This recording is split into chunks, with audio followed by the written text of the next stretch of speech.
Di ranah Vatikan, di mana segala sesuatu tampaknya berubah dan mengambil makna baru, jika saya menegaskan bahwa Yesus tidak pernah disalibkan, melainkan Yudalah yang disalibkan, apakah Anda cenderung mempercayaiku, atau apakah Anda hanya akan menolak klaim saya karena Vatikan menyajikan narasi yang berbeda? Beberapa tahun lalu, publik dihebohkan dengan terungkapnya sebuah misteri yang tersembunyi dalam sebuah gospel kuno. Gospel ini bukan hanya sebuah tulisan biasa, namun menyimpan fakta yang mengguncang keyakinan dan menantang doktrin yang selama ini kita kenal. Gospel Barnabas dan Thomas, dua teks kuno yang berisikan ajaran yang berbeda dari doktrin Kristen yang diajarkan secara luas, telah menciptakan kehebohan besar. Yang lebih mengejutkan, banyak yang percaya bahwa pihak Vatikan mengetahui keberadaan teks ini dan berusaha menyembunyikannya. Ada yang berpendapat bahwa mereka membangun narasi besar untuk menutupi kebenaran yang terkandung di dalamnya. Fakta ini mengundang tanya, apakah kita benar-benar mengetahui sejarah dari ajaran yang kita pegang selama ini?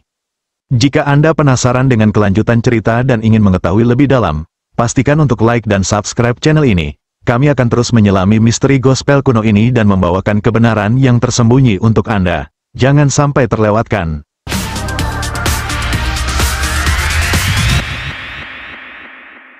Bible, seperti yang kita kenal, adalah kumpulan teks suci yang dihormati selama berabad-abad. Namun, mungkinkah ada perbedaan signifikan antara Bible tradisional dan peristiwa sejarah yang sebenarnya? Mungkinkah ada keretakan antara Yesus yang telah diajarkan kepada kita dan Yesus yang sebenarnya?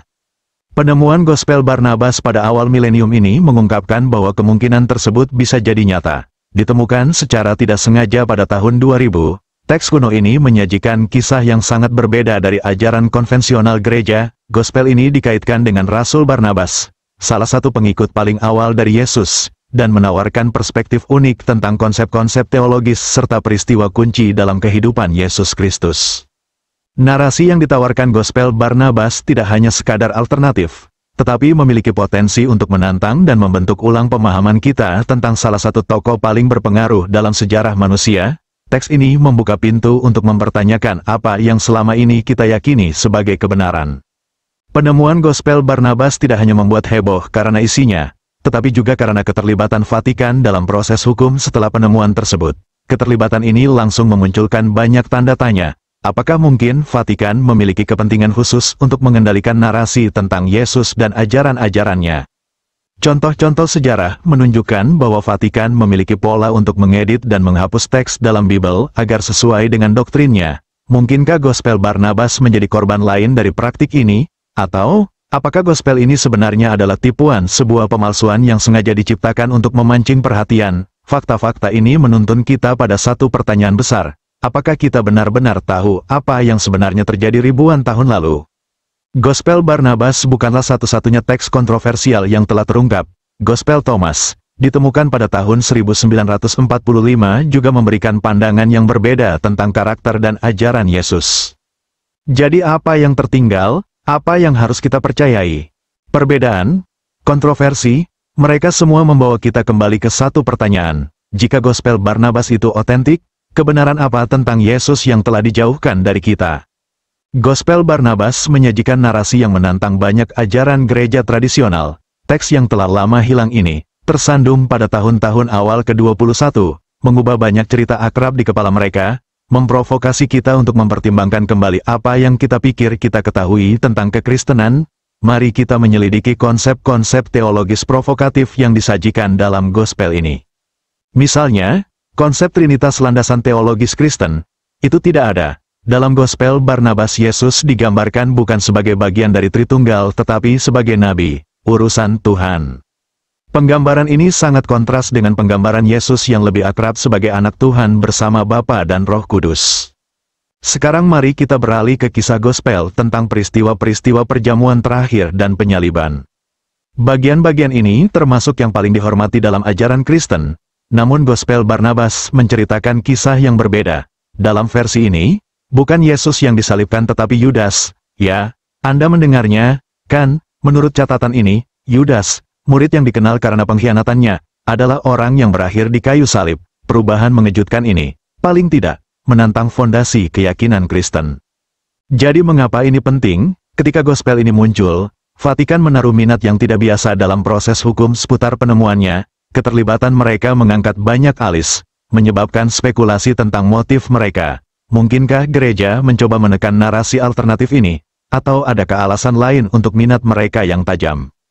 Mengapa Vatikan melibatkan dirinya dalam proses hukum atas gospel Barnabas? Pertanyaan ini membuka kotak Pandora yang mungkin menantang narasi yang sudah mapan dan memunculkan perspektif baru tentang kehidupan dan ajaran Yesus Kristus.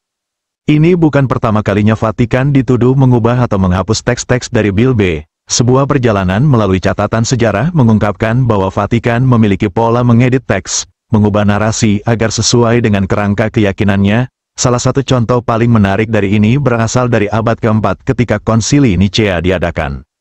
Di sini para pemimpin agama berdebat dan memutuskan teks-teks mana yang akan dimasukkan dalam Bible kanonik. Banyak gospel, termasuk gospel Thomas ditinggalkan, dianggap sesat dan kemudian hilang. Gospel Thomas, ditemukan dalam toples tanah di gurun Mesir pada tahun 1945 telah menjadi bahan perdebatan ilmiah sejak saat itu. Berbeda dengan gospel tradisional Matius, Markus, Lukas dan Yohanes, gospel Thomas adalah kumpulan ucapan dan ajaran Yesus. Beberapa di antaranya sangat berbeda dari yang ditemukan dalam Bible. Misalnya, gospel Thomas menunjukkan bahwa kerajaan Tuhan bukanlah alam yang jauh untuk dicapai di akhirat, tetapi hadir di sini dan sekarang di dalam dan di sekitar kita. Ini bertentangan dengan kepercayaan Kristen konvensional tentang kerajaan surgawi yang menunggu umat beriman setelah kematian. Gospel Thomas juga menyajikan perspektif yang berbeda tentang Yesus sendiri. Alih-alih sosok ilahi, Yesus digambarkan sebagai guru bijaksana yang mendorong penemuan diri dan pencerahan pribadi. Hal ini sangat kontras dengan pandangan Kristen tradisional tentang Yesus sebagai anak Tuhan dan juru selamat umat manusia. Orang mungkin bertanya-tanya mengapa teks seperti itu yang menyandang nama salah satu rasul Yesus tidak dimasukkan dalam Bible. Apakah itu karena menentang doktrin gereja yang sudah mapan? Atau apakah itu menawarkan kebenaran yang tidak nyaman tentang Yesus yang lebih mudah untuk diedit daripada dihadapi? Pola Vatikan dalam mengedit dan menghapus teks dari Bible menimbulkan pertanyaan tentang sifat sejati Yesus dan ajaran-ajarannya. Jika gospel Thomas dianggap sesat dan disunting, kebenaran lain apa yang mungkin telah disembunyikan? Apakah gospel Thomas memegang kunci untuk memahami Yesus yang sejati?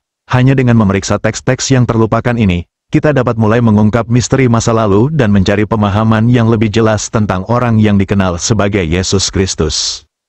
Namun, tidak semua orang setuju dengan keaslian gospel Barnabas. Memang, teks yang diperebutkan ini telah menjadi subjek perdebatan yang ketat. Para cendekiawan teolog dan sejarawan sama-sama mengangkat alis atas ketidaknyamanan dan ketidakakuratan yang ada dalam gospel Barnabas. Mari kita selidiki beberapa kekhawatiran ini. Pertama, gospel Barnabas tampaknya mengandung anakronisme yang membuat sejarawan mempertanyakan asal-usul abad pertama yang seharusnya.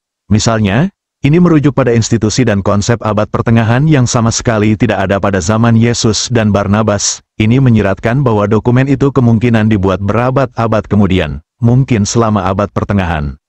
Kedua, gospel Barnabas tampaknya bertentangan dengan dirinya sendiri di berbagai titik.